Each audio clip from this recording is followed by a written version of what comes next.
चलिए आपको दिखाती हूँ मैंने अभी अमेज़ॉन से अपने मेकअप में क्या क्या मंगाया है। हालांकि मुझे मेकअप का बहुत ज़्यादा शौक तो नहीं है, लेकिन फिर भी कभी कभी मैं मंगा लेती हूँ, मेरा मन करता है तो। और मैंने ये ना लैक्मे का आई लाइनर मंगवाया है, अमेज़ॉन से मंगवाया है, ब्लू कलर का। इससे पहले भी मेरे पास ब्लू कलर का होता था, लेकिन वो ना अच्छा नहीं था। इसका कलर बहुत ही परफेक्ट है, इसलिए मैंने मंगाया। कलर देखिए कितना अच्छा है। हालांकि अभी यूज़ नहीं किया, कभी यूज़ करूँगी तो आपको दिखा भी दूँगी।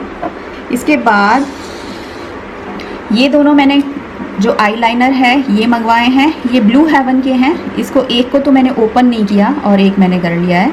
ये एक ब्लू है और एक ग्रीन है। ये ब्लू वाला मैंने यूज़ किया था, काफ़ी अच्छा है और काफ़ी रीज़नेबल प्राइस पर मिल गया। ये भी अमेज़ॉन से ही मैंने लिया है। इस बार मैंने मतलब ब्लू वाला कलेक्शन काफ़ी इकट्ठा कर लिया। एक ये ब्लू हो गया, एक ये ब्लू हो गया, और एक चीज़ और दिखाती हूँ। और ये मस्कारा, ये भी ब्लू कलर का है। हालांकि ये अभी मैंने ओपन नहीं किया है और काफ़ी दिन हो गए इसको आए हुए। और ये कुछ ऐसा लगेगा आँखों पे, मतलब हमारी आई लैशेस पर। तो ये मैंने अपनी एक फ्रेंड को देखकर मंगाया था, उसका तो थोड़ा सा डिफेक्टिव आया है। मैंने तो खैर अभी खोलकर नहीं देखा है, देखूंगी तो फिर आपको बताऊंगी और यूज़ भी करके आपको बताऊंगी। तो 3 चीज़ें मेरे पास इस बार ब्लू हो गई हैं। कुछ अलग हो जाएगा मेरे मतलब कलेक्शन में, जो मेरा मेकअप वाला कलेक्शन है ब्लू कलर में। तो जब कभी यूज़ करूँगी तो आपको ज़रूर दिखाऊंगी। Hi everyone, welcome back. कैसे हैं आप? कमेंट करके ज़रूर बताइएगा। आज ये हाय हेलो काफ़ी लेट हो रहा है, काफ़ी देर बाद मैं हाय हेलो कर रही हूँ। तो ये थोड़ा सा आज अलग तरीके से सोचा था कि ब्लॉग की शुरुआत कुछ डिफरेंट तरीके से करूँगी। और ना अभी मैं आज बनाने वाली हूँ दोपहर को एक रेसिपी है, हो सकता है आप लोग बनाते भी होंगे, लेकिन मेरी मदर इन लॉ उसको बनाती हैं और ना वो इतना अच्छा लगता है ना, मतलब उसका टेस्ट। एक तो बहुत सिंपल सी सब्ज़ी है पापड़ वाली, और वही मैं आपके साथ शेयर करूंगी। तो ये राजस्थान में बहुत बनती है, क्योंकि मेरी मदर इन लॉ मतलब विवेक वगैरह सब वहीं रहते थे, उनकी जॉब वहीं पर ही थी। तो वहाँ की 2-3 चीज़ें मुझे बहुत ही अच्छी लगती हैं। एक, बहुत से लोग होंगे जो राजस्थान से बिलोंग करते हैं, मुझे बताइएगा। एक ना वहाँ सांगरी आती है, सांगरी की ना छोटी छोटी सी फलियाँ आती हैं। तो वो जो फलियाँ हैं ना, उनको ना शादियों में, पार्टियों में बहुत ही अच्छे से बनाया जाता है। मतलब वो बहुत ही स्पेशल वहाँ की रेसिपी सब्ज़ी होती है, और उसको ड्राई फ्रूट्स वगैरह के साथ सब्ज़ी को बनाया जाता है। तो वो भी बिल्कुल यूनिक है। वो यहाँ कहीं नॉर्थ वगैरह में तो नहीं मिलती है, राजस्थान में ही मिलती है। ऐसे ही वहाँ पे ये जो हम एलोवेरा अपने घरों में उगाते हैं, वहाँ तो खाने में यूज़ होता है, और सब्ज़ी मंडी में इतना मोटा मोटा, इतना बड़ा बड़ा मिल रहा होता है। तो वो देख के अजीब लगता है कि अच्छा, एलोवेरा भी सब्ज़ी की तरह यूज़ होता है, और वहाँ की सब्ज़ी बनती है। शायद उसको घी का पाठा बोलते हैं वहाँ पर। तो ये 2-3 चीज़ें हैं जो मुझे बहुत यूनिक लगती हैं। और वहाँ की लाल मिर्च, साबुत लाल मिर्च हो या फिर कुटी हुई मिर्च हो ना, तो वो भी बहुत ही अच्छी होती है, क्योंकि उससे भी क्या होता है कि सब्ज़ी लाल हो जाती है। या फिर मतलब आपको कड़ी वगैरह में भी डालना, आप साबुत लाल मिर्च डालो तो वो तीखी नहीं होती, सिर्फ वो कलर को लाल करने के लिए होती हैं। तो है कुछ एक चीज़ें जो बहुत ही अच्छी हैं। ऐसे ही सासू माँ से मुझे एक बात याद आई कि ना, कल ना ऐसे में यूट्यूब पे ऐसे स्क्रॉल करते हैं, कुछ ना कुछ देखते ही रहते हैं। तो ऐसे ही ना एकदम से रिकमेंडेशन में ना कुछ फॉक सॉन्ग्स आने लगे, तो एक के बाद अलग अलग आए। तो 1-2 गाने ऐसे भी थे जो मैंने शादियों में सुने हैं। जब शादी होती है तो ढोलक के उस पर वो लोग जैसे गा रही होती है सारी महिलाएं। तो उसमें एक गाना था कि अंगने में कुआं राजा डूब के मरूंगी, तो वो सुन के याद आया। मैंने कहा हाँ, ये मैंने शादियों में सुना है। और एक दूसरा गाना वो है कि मेरी सास के 5 पुत्र थे, 2 देवर 2 जेठ। है ना।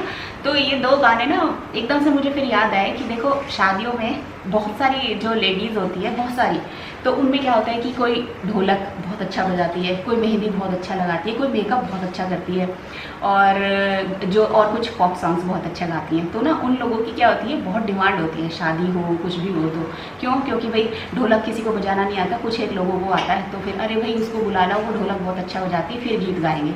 या फिर अरे उसको बुला लो, उसके वो गाने बहुत अच्छे गाती है, फॉक सॉन्ग्स वगैरह, वो अच्छा गाएगी, तो फिर हमारे गीत जो हो गए वो अच्छे हो जाएंगे। या फिर कोई मेहंदी बहुत अच्छी लगाती है तो उसकी भी डिमांड बहुत होती है, अरे भाई उसको बुला लो, वो सबको मेहंदी लगा देगी और बस फिर सब अच्छा हो जाएगा। तो ऐसे ही ना बहुत सारे लोग होते हैं जिनकी ना शादियों में डिमांड होती है, और जिन्हें कुछ नहीं आता, जैसे कि मैं, ना मुझे ढोलक बजानी आती, ना मुझे फोक सॉन्ग्स आते, और ना ही मेहंदी वगैरह लगानी आती। तो हम जैसे तो बस दूसरों को देखते हैं, दूसरों को ताकते हैं कि शायद हमारे भी कोई मेहंदी लगा दे। और हमारी शादियों में, जैसे हमारे घर में क्या था, जब शिखा की शादी हुई या फिर हमारी शादी हुई, हम में से किसी को ढोलक नहीं बजाना आता था, तो आस पड़ोस में जो कोई आंटी होती थी ना, जो बहुत अच्छा ढोलक बजाती थी, फिर उनको बुलाते थे, आओ आओ भाई ढोलक बजा दो, तब जाके ये जो गीत होंगे ये अच्छे से होंगे। तो ऐसा होता है। और आप सोचेंगे कैसी बात कर रही हूँ ना, लेकिन देखो अब आप मेरे दोस्त हो, अपने दोस्तों से किसी भी तरीके की बातें कर सकते हैं, तो ये बेसिर पैर की बात है, लेकिन ना फिर भी मुझे अच्छा लगा, क्योंकि मैं अपनी बातें अपने दोस्तों के साथ ही शेयर करूँगी, और आप मेरे दोस्त हो, और जब आप अच्छे अच्छे कमेंट्स करते हो, मेरी बातों को सुनते हो, और मुझे बहुत ही अच्छा लगता है। और कभी कभी ऐसा भी होता है कि कुछ अजीब से मीन से कमेंट भी आ जाते हैं, लेकिन उनको मैं इग्नोर कर देती हूँ, क्योंकि उससे ज़्यादा अच्छे आप लोगों के कमेंट्स होते हैं, जो वो छोटी छोटी चीज़ों को फिर मैं ज़्यादा भाव नहीं देती हूँ। कि कुछ लोग हैं जो मीन कमेंट दे देते हैं, लेकिन हाँ कभी कभी जब ज़्यादा हो जाता है तो मैं रिप्लाई भी करती हूँ मीन कमेंट्स का, ऐसा नहीं है, हर वक्त सुनना चाहिए, कभी कभी जवाब भी दे देना चाहिए। और अब मैं जल्दी से अपनी सासू माँ की वो जो रेसिपी है वो ट्राई करती हूँ, और आपको भी दिखाती हूँ कि कैसा बनता है। यहाँ पर सबसे पहले मैंने ये पापड़ लिए हैं, ये थोड़े बड़े वाले पापड़ हैं, और इनको मैं तवे पर सेक लूँगी। तवा पहले अच्छे से गर्म कर लिया है, फिर इस पे पापड़ रख के कपड़े की हेल्प से ऐसे सेक लेना है। तो बहुत ही आसानी से सिक जाते हैं, जैसे हम रोटियां सेकते हैं ना, ठीक उसी तरीके से, तो कोई ज़्यादा दिक्कत नहीं होती। अगर आपके पास माइक्रोवेव वगैरह है तो आप उसमें भी डाल के पापड़ को सेक सकते हैं, लेकिन सबके पास तो माइक्रोवेव नहीं होता है, इसीलिए मैं आपको बता रही हूँ कि ये दूसरा ऑप्शन है, आप चाहें तो ऐसे तवे पे रख के भी इसको सेक सकते हैं। तो करारे करारे पापड़ बहुत ही अच्छे लगते हैं ऐसे।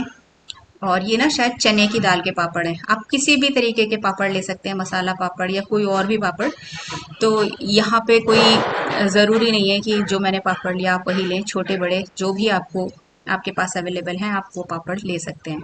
अगर आपके घर में कोई भी सब्ज़ी नहीं है तो आप ये सब्ज़ी बनाइए, और ये सच में बहुत ही अच्छी लगती है। एक बार मेरे कहने पे ट्राई ज़रूर कीजिएगा अगर आपने अभी तक नहीं खाई है तो। तो अब यहाँ पे मैंने मस्टर्ड ऑयल लिया, जब वो गर्म हो गया तो इसके अंदर मैंने ज़ीरा डाला और हींग डाला। हींग इसलिए डाला क्योंकि ये जो पापड़ की सब्ज़ी है थोड़ी सी बादी करती है, इसलिए हींग ज़रूरी है इसमें डालना। फिर इसके अंदर मैंने जिंजर, गार्लिक और हरी मिर्ची को क्रश किया हुआ था वो इसके अंदर डाला। थोड़ी देर तक इसे भून लूंगी, और फिर मैंने ये 2 बड़े प्याज थे जिनको मैंने चॉप कर लिया था वो इसके अंदर डाला, और इन्हें अभी थोड़ी देर तक ऐसे ही भून लेना है।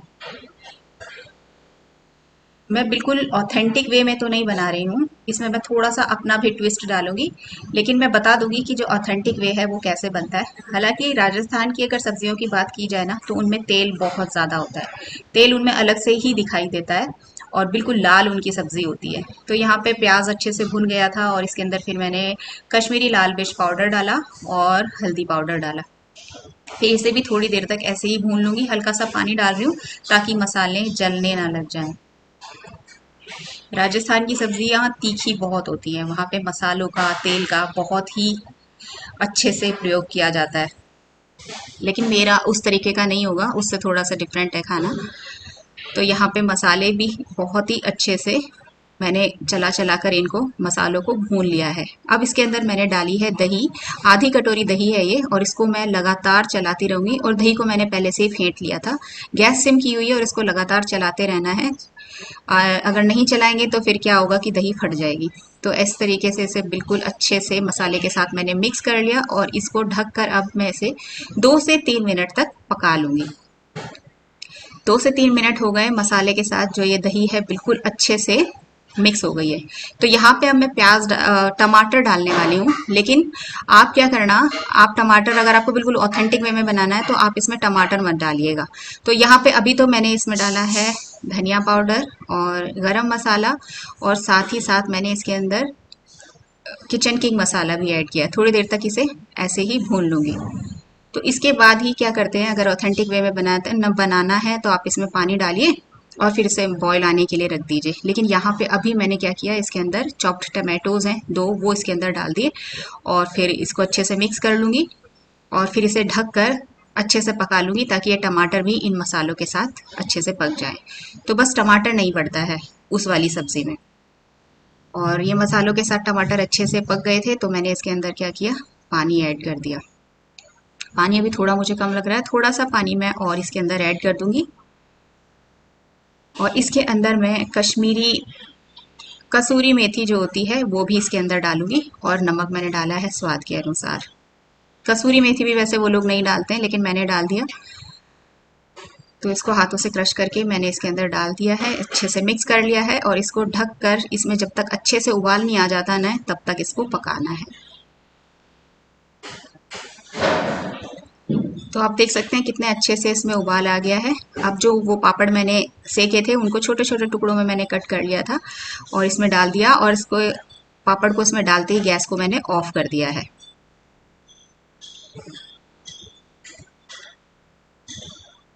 और ये मैंने अलग बर्तन में इनको निकाल दिया। आप देख सकते हैं सब्जी कुछ ऐसे बनकर तैयार हुई है। आप भी कभी बनाइएगा और ट्राई करके फिर मुझे बताइएगा कि ये कैसी बनी। और ये है हमारी आज की लंच थाली। इसको मैंने बाद में शूट किया था लेकिन मैंने यहीं पर ही इसको वीडियो में डाल दिया है। अभी मैं आगे बात करूंगी तो मैं बताऊंगी कि अभी हमें खाना खाना है, लेकिन फिर भी मुझे लगा अभी मैं खाना दिखा रही हूँ तो साथ में आपको थाली भी दिखा दूँ। खाना बना के रख के आ गई हूँ, रोटियाँ भी सेक गई, सब काम हो गया है। अब ये लोग जब बोलेंगे ना खाने के लिए तब हम लोग खाएंगे। और 2 बज गए हैं। अभी तविशी भी पढ़ाई कर रही है, उसके एग्ज़ाम्स हैं ना एक्चुअली। और विवेक का काम अभी ख़त्म हुआ, ब्रेक है तो वो ब्रेक के वक्त ही नहाते हैं, सुबह सुबह नहीं नहाते हैं, तो फटाफट नहा के आएंगे फिर हम लोग खाना खाएंगे। और तविशी का एग्ज़ाम स्टार्ट हो गए हैं, कल परसों से स्टार्ट हुए हैं, हाँ 7 तारीख से। और आपके बच्चों के भी स्टार्ट हो गए होंगे ना। अब तो खैर ये है कि तविशी अब बड़ी हो गई है, जैसे 8th में आ गई तो मैं अब इतना ध्यान नहीं देती हूँ। लेकिन पहले जब वो छोटी थी ना, मतलब नर्सरी से लेकर 5th तक मैंने बहुत ध्यान दिया इसकी पढ़ाई पर। मैं एक एक चीज़ इसको कराती थी, बुक्स की रीडिंग कराती थी, EVS हो, हिंदी हो, इंग्लिश हो, मैथ्स हो। मैथ्स की तो प्रैक्टिस हमेशा कराती थी, डेली वो स्कूल से आती थी, मैं डेली मैथ्स की इसकी प्रैक्टिस कराया करती थी। और एग्ज़ाम्स टाइम में क्या कराती थी मैं कि छोटी छोटी वर्कशीट्स बना दिया करती थी इसके लिए, हर चैप्टर के अंदर से कहीं से फिलअप्स निकाल के, कहीं पे ट्रू फॉल्स वगैरह निकाल के, ऐसे करके मैं इसका मतलब इसके लिए मतलब क्वेश्चन पेपर टाइप बना कर देती थी, फिर ये करती थी। तो उन दौरान ना फिर ऐसा था कि मैं स्कूल भी जाया करती थी। तो जैसे ही इसके एग्ज़ाम स्टार्ट होते थे तो मैं उन दौरान जो इसके पेपर जो इसके लिए थोड़े से डिफ़िकल्ट होते थे, जैसे हिंदी से बहुत डरती है तो हिंदी वाले में, और ऐसे ही ये क्या करती थी, ये उसमें मैथ्स में भी थोड़ा सा ऐसे डर लगता है। तो इन सभी सब्जेक्ट्स में ना मैं फिर क्या करती थी, हाफ डे लेके ना स्कूल से फिर घर आ जाती थी कि भाई इसको पढ़ाना है, ये खुद नहीं कर पाएगी। और ये क्या करती थी, मतलब मैं 11 बजे तक घर आ जाती थी अगर मैं सुबह निकली हूँ 7:30 बजे। फिर उसके बाद वहाँ पे लंच होता था, तो लंच टाइम में वो हाफ डे हो जाता था, तो लंच के बाद आप वहाँ से निकल जाओ। इसीलिए फिर जैसे ही मुझे ये देखती थी ना गेट पे तो एकदम से बोलती थी, अरे इतनी जल्दी आ गए, अभी तो आप गए थे और इतनी जल्दी आ गए। मैं फिर इसे बताती थी, मैंने कहा नहीं क्योंकि तेरे एग्जाम्स है ना इसलिए आई हूँ, ताकि तुझे पढ़ा सकूँ, नहीं तो तू तो आराम से रहेगी। और होता भी था, बच्चे होते हैं ना केयरलेस, इसको लगता था मम्मी है नहीं, पापा कुछ कहते नहीं थे। तो विवेक ने कभी इतना, जब ये छोटी थी इतना ध्यान नहीं दिया। अब आजकल तो अब ऐसा है कि इसको हेल्प भी कर देते हैं, जैसे इससे कुछ क्वेश्चंस वगैरह होते हैं मैथ्स वगैरह के, जैसे मैं खुद कभी कभी इसकी हेल्प करती हूँ, कुछ मुझे नहीं समझ में आया तो विवेक अब इसकी हेल्प करते हैं। उस वक्त नहीं करते, तो उस वक्त सारा जो बर्डन था मेरे ऊपर ही था, तो फिर ये विवेक कुछ नहीं कहते थे, उन्हें पता था ये आराम से सब कुछ ना यही संभाल लेगी, यही कर लेगी। तो ये आराम से टीवी देख रही होती थी, और जैसे मैं आती थी अरे अरे फिर टीवी बंद करके, अभी तो गए थे। और तुम, फिर मैं पूछती थी क्या तूने क्या किया घर पे, तू क्या कर रही थी? तो कुछ नहीं, बस अभी ब्रेकफास्ट किया है और बस अब पढ़ने बैठूंगी। मुझे पता चल जाता था, मैंने कहा नहीं भाई अभी टीवी ऑन था, ये यहीं बैठी होगी, क्योंकि सारा खाने पीने का सामान ना यहीं लिविंग रूम में रखा हुआ है। फिर इसको मैं पढ़ाने बैठाती थी। तो उस दौरान फिर ये था कि मैं एक एक चैप्टर्स की बहुत अच्छे से ऐसे रीडिंग कराती थी। और आज भी मतलब ये हैबिट मैंने इसको डाली कि आप जो भी आप सब्जेक्ट पढ़ रहे हो ना, सबसे पहले ना आप चैप्टर की रीडिंग करना सीखिए, क्योंकि क्वेश्चन कहीं से भी अगर आ जाए, आपने अगर चैप्टर अच्छे से पढ़ा है तो आप उसका आंसर बहुत अच्छे से दे सकोगे। तो वही आदत इसको आज भी है, ये पूरा चैप्टर पढ़ती है और उसके बाद क्वेश्चन आंसर वगैरह प्रिपेयर करती है। तो ये एक आदत बच्चों के अंदर डालनी चाहिए। और पता है, मैं यहाँ अभी बात कर रही हूँ, ये वाली जो मेरी आईब्रो है ये तो देखो यहाँ तक है, ठीक है, और ये वाली जो आईब्रो है ये सिर्फ यहाँ तक है। मतलब ये ना थोड़ा पीछे से शुरू होती है, ये ऐसी पहले नहीं थी, ये अभी मतलब 2-3 साल पहले ऐसी हुई है। क्योंकि कभी कभी होता है ना कि कोई ब्यूटिशियन गलत मिल जाए, तो ये मुझे एक गलत ब्यूटिशियन की वजह से ये मेरे साथ ऐसा हो गया। उसने मेरे यहाँ से ना ऐसी आईब्रो उड़ाई और उसके बाद कभी नहीं आई, यहाँ बाल ही नहीं आए। उससे पहले थे और वो इतनी स्मार्ट थी, उसने मुझे बोला यहाँ से, जब उसने देखा कि उसने बाल उड़ा दिए तो कहती अरे आपके यहाँ पे बाल नहीं है। मैंने कहा नहीं यहाँ तो होते हैं। कह नहीं देख लो यहाँ है ही नहीं। और तब से आज तक बाल नहीं आए। कुछ लोगों के हाथ में ऐसा होता है कि वो अगर थ्रेडिंग करते हैं ना तो उसके बाद उनके तरीके से दोबारा बाल नहीं आते।